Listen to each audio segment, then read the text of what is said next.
সরকারের পক্ষ থেকে কিন্তু গত 3টি নির্বাচন যে জুলাই ঘোষণাপত্র দেওয়া হয়েছে সেই ঘোষণাপত্রে সরকার উল্লেখ করেছেন গত 3টি নির্বাচন অবৈধ নির্বাচনের মাধ্যমে ফ্যাসিস্ট সরকার এখানে চেপে বসেছে। ফলশ্রুতিতে সেই 3টি অবৈধ নির্বাচনে সরাসরি ফ্যাসিস্টের সহযোগী হিসাবে এবং অবৈধ নির্বাচনকে বৈধতা দানের জন্য জাতীয় পার্টি সরাসরি অংশগ্রহণ করেছে।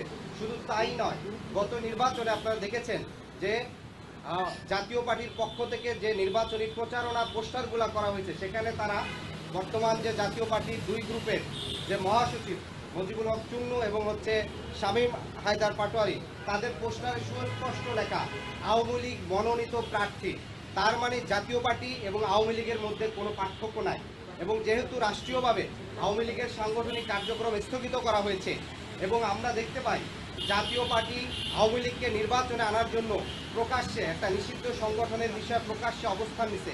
ফলশ্রুতিতে নিষিদ্ধ সংগঠনের বিষয়, সন্ত্রাসী কার্যক্রমের বিষয়ে সুস্পষ্ট অবস্থান নেওয়া এবং বিগত সময় অবৈধ সংসদকে বৈধতা দানের তাদের যে পদক্ষেপ সে বিষয়গুলো আমলে নিয়ে জাতীয় পার্টির সাংগঠনিক কার্যক্রম যেন স্থগিত করার বিষয়ে সরকার আরও বেশি কার্যকর হয় সেই বিষয়টি আমরা প্রধান উপদেষ্টাকে আমলে নেওয়ার জন্য বলেছি।